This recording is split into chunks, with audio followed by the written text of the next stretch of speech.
right. Hey, you guys, welcome back to Knuckle Sandwich MMA. It is a cold, wintry day here in Utah. Anyway, so here's the deal, okay? You'll notice my cohort isn't here. It's because I kind of dropped the ball. I lost track of time. I got really busy and lost track of all time and failed to send him a notice that we were having our podcast today. However, when I looked, this is how discombobulated I am, guys. When I looked, the next fight isn't until February 4th. So what I'm going to do today, because I still want to try and keep the consistency of every week. I know we don't do that all the time, but I think it's important to do that. And so Nando, I apologize, sir. Really apologize about that. If you pop on, if you see my invite, just join us, okay? Come on in. Anyway, but I do want to recap UFC 283 because what a spectacular card that was. And it was a lot of fun, some great fights. And I'm going to just go through there because I don't really want to preview February 4th yet. It's a little too early. But I do want to talk about 283 because what a wild ride that was. Great card.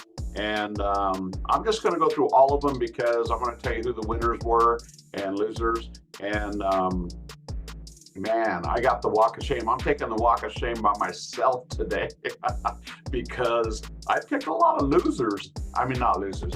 I didn't pick the winners. I don't know if there's a difference there or not, guys. But anyway, so I'm just going to run through them real quick. And then the ones I was particularly interested in the fights, I'll talk a little bit more in depth. But this is a recap, my friends, a recap of UFC 283 minus my friend Nando. Sorry, Nando. All right, here we go, guys. So the first fight on the card was Warley Alves versus Nicholas Dalby.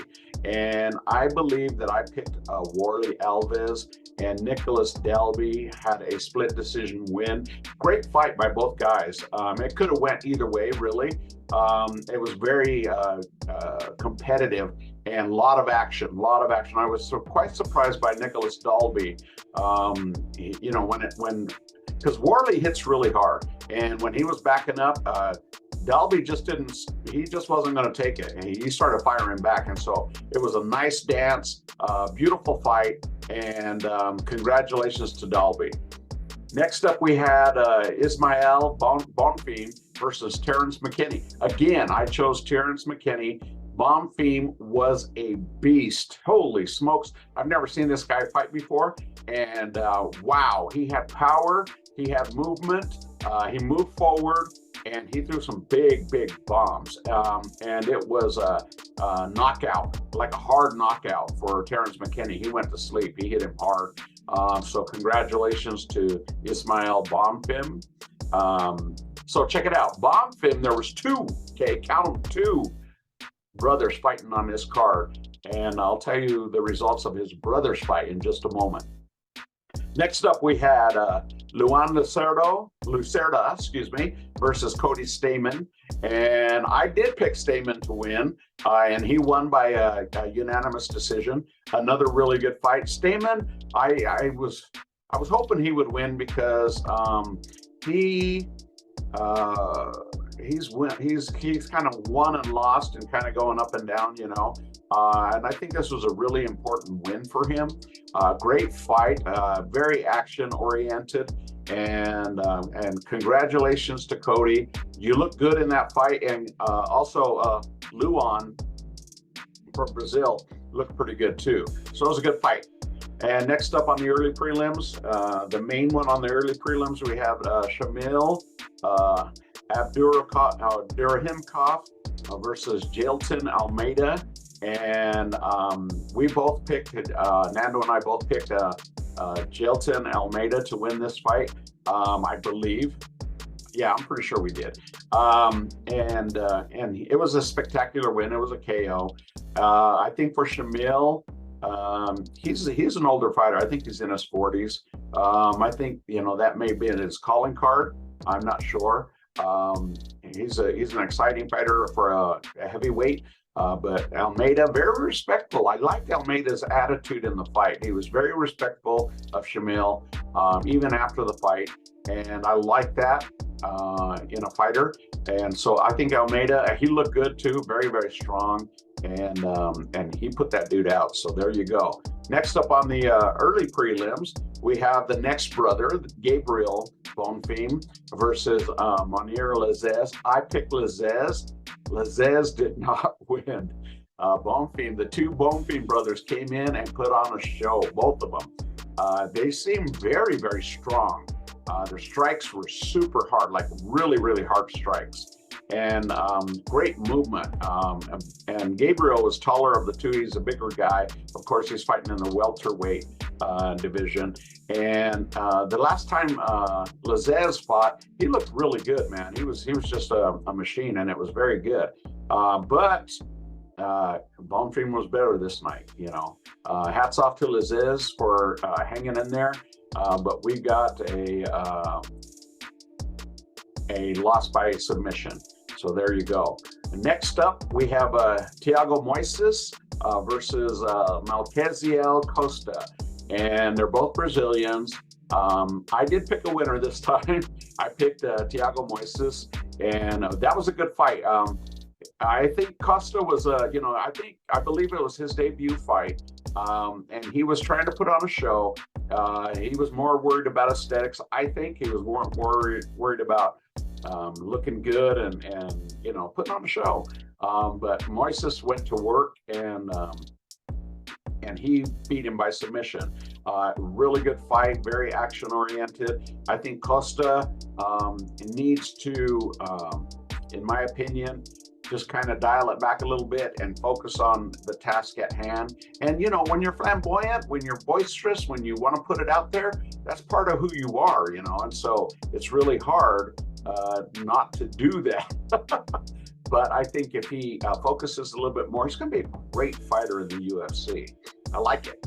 And then next up, we have Gregory Rodriguez, the RoboCop, versus Bruno Ferreira. And I believe Bruno was his debut as well. They're both Brazilians.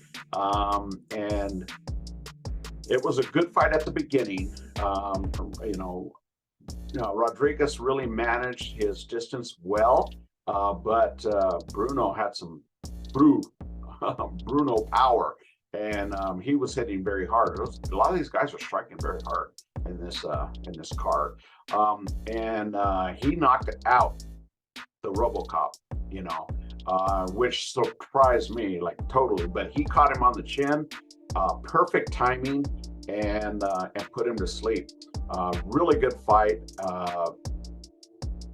Bruno has some power. He's not afraid.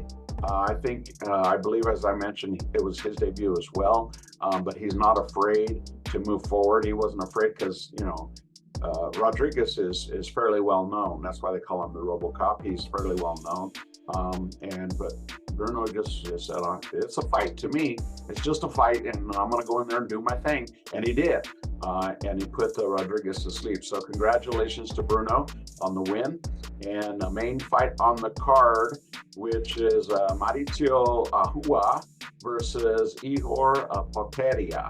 And this was Ahua's swan song fight. He was going to retire after this fight, regardless of the outcome. And he wanted to fight in Brazil. And I think it was great that the UFC put him on the card to end his career, because he had an illustrious career. He's been in there for a long time. He's in his 40s. He's been in the fight game for a long, long time.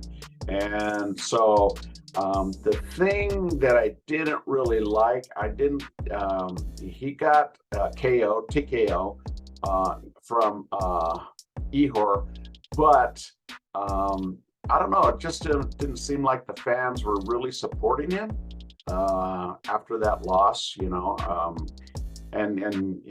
I think there should have been a lot of love there, but hey, what am I? Who am I, But anyway, hats off to Hua for an illustrious career, for a long career.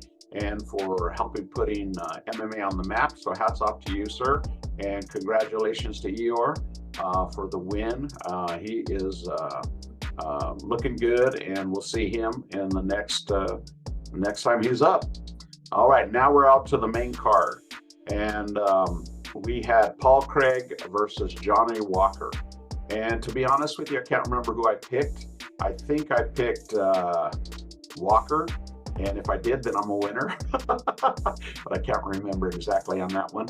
But he knocked out Paul Craig, and in round one. And Walker has really settled down. So he's another guy that's kind of flamboyant, boisterous, kind of a show off, and he would do all kinds of crazy stuff.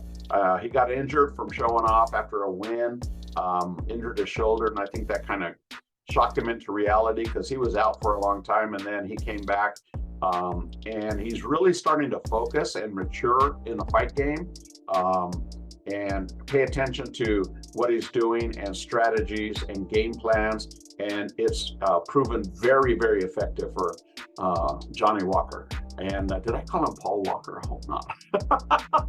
Anyway, for Johnny Walker, and he's looking great lately. He's looking really, really good. So I think that was a good win for him. And congratulations, Mr. Walker. Great fight. Next up, we have Lauren Murphy versus Jessica Andrade. And I think both Nando and I predicted Jessica. I sound like Sean Connery. I am the last one. Anyway, Jessica Andrade, she just was too much for Lauren Murphy. Lauren Murphy was game. She was game, but the power levels, the striking, accuracy, the movement, everything was 100% in Jessica's favor, and she just put on a clinic. The one thing I'll say about Lauren Murphy, though, is she's very tough, and I'm sure you've heard that a lot, from other podcasts, other shows, but she's very tough and she doesn't quit. And that's what the UFC loves. They love fighters that are that way. I just think that the skill level was too big to overcome for Lauren. But Jessica, she didn't try to show off. She stuck to the game plan. And it seems like a lot of these fighters now, they're really trying to listen to their coaches, do exactly what they say, and it's a winning combination. When you put a plan together and you follow that plan, and when things change up, you got to trust your coaches. Sometimes people, fighters will just say, well, I got to take it, within my own realm, and it works out sometimes that way too. But I think when you have your team with you and you're in tune with them, it always works out better for you. So there you go. Congratulations to Jessica. And next up, we have Gilbert Burns versus Neil Magny. And I think pretty much everybody picked Gilbert Burns to win, and he beat him by submission. Gilbert Burns, Neil Magny, you got to love this guy.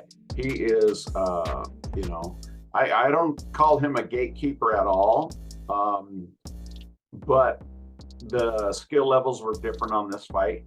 Gilbert, I think it was just a little too strong, very accurate, and he wanted to prove a point because he's trying to get back into that championship, consideration. He wants to be fighting for the championship, I'm sure, in 2023.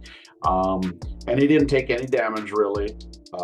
It was a submission in round one, so it was a very quick fight. And hats off to Magny for going down into enemy territory to fight one of the best fighters in UFC, Gilbert Burns. And congratulations, Gilbert. You did a great job. It looked really good, too. So we'll see what's happened. What's next for Gilbert? Next up, we have the number 4 in the series. We have Brandon Moreno versus Davidson Figueiredo. And this is the fourth and last time that these two will meet. Just because they were 1-1, and then the third fight was closer. It could have gone either way. So this one had to close it out, and somebody had to make a statement. And that somebody was Brandon Moreno. He made a statement, was stopped by a TKO, doctor stoppage. He had landed a big left and hit Figueiredo in the eye, and that eye was sliced underneath, and it shut, puffed shut, so tight that he couldn't see. And the doctor just, you don't want to send a fighter in there like that because they're going to receive a lot of damage. And the doctor did the right thing in calling the fight. And it was the right thing to do because his eye was pretty damaged. Well, he couldn't see out of it, Hopefully he didn't sustain a lung injury like an orbital bone being broken or shattered or anything like that. It was a great fight though, but I think from the beginning bell, Brandon Moreno had this fight. He was doing everything right. He looked very, very sharp. And he had Davidson mostly on the back foot, backing up. And I know Davidson doesn't like to fight that way. He likes to move forward. But I think Brandon Moreno just had his number and he put a stamp on it. So out of the quadruple, out of the quad fight, Brandon Moreno is the champ. He's the new flyweight champion once again. So that means, I think that's 3 wins, 3 times he's won that belt. So congrats on that. And what a good champion to have. Also, at the end of that fight, Figueiredo took his gloves off and said he's moving up 1 weight class to 135. And I think that'll be good for him because I think cutting that kind of weight really drains you. And he's a bigger dude. He's fast. I think he's going to do well in 135, but they're going to be hitting harder too. So there you go. We'll see. I'm anxious to see his next fight at 135, and I'm anxious to see who they're going to pair Moreno up with for that belt. And keep your eyes peeled. Now, the main fight of that was a co-main event. The main event of the card was Glover Teixeira versus Jamal Hill. I picked Glover. I picked wrong. Glover is in his 40s, and so a couple of older fighters on this card, but he was a champ, and he lost to a monster, Yuri I can't remember his name, how to pronounce the name correctly. I'll get it though next time. Anyway, and he was fighting a young guy who was hungry, and man, it wasn't the fight I expected. I thought, and I predicted, Glover would win with his experience, his toughness, and being able to take him to the ground and get some ground and pound going on. And Jamal Hill was not having any of it. He did a great job in defending the takedowns, and he lit him up with jabs and punches. And Glover got, multiple cuts on his face, swelling, a little bit of hematomas here and there, but he would not quit. Like, he wouldn't quit. The doctors came in there and they looked at him really closely, and they asked him, and I think even if he hesitated in responding to the doctor, they probably would have called it, but he's like, "Let's go, baby." Those were his words exactly. "Let's go, baby." And they went at it again, and he was a bloody mess, but man, he just wasn't going to quit. And you wonder what Jamal Hill was thinking. What is it going to take to get this guy out of here? So they went the distance. It was a unanimous decision for Jamal Hill. He did win that fight hands down. But there were some good exchanges in there. And when you think that the ref was about to jump in and stop that fight, Glover Teixeira started firing back again and connecting. So he wasn't just trying to get him off of him, he was connecting. And so that made for a spectacular fight. At the end, sadly, Glover Teixeira took off his gloves, laid him down, and he retired. And he wants to go into coaching. He said, "I'm done." And it was a shame that we couldn't see the Yuri fight again, a rematch. But now Yuri put an Instagram post out, and that was kind of scary. What he did, he just said, let's see, what did he say? "I'm coming back." And then he says, "I'm coming back." And that was it. And the end of the Instagram post. And so he's got his eye on Jamal Hill. Said his shoulder is healing better and faster than he expected. So don't expect to see maybe fireworks of Jamal Hill versus Yuri on the next title defense. So congratulations to Jamal Hill. You earned it. You put in your dues. You fought a brilliant fight against a killer.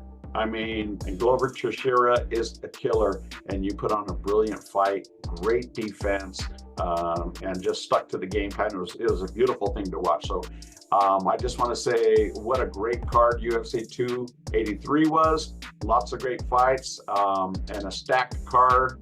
And this year is already kicked off to be something really special. So there you go, guys. That's what we have for you. Don't forget to like, share, and subscribe.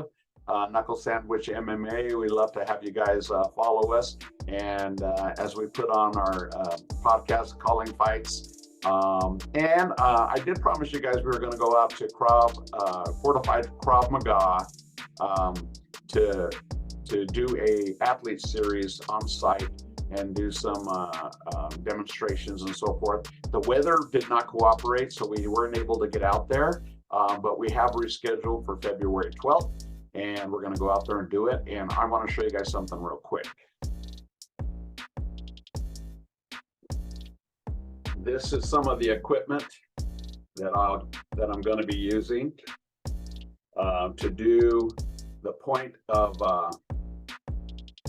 view action shots. So this baby will just kind of float around, and I'll be able to get sights from above and down below real smooth.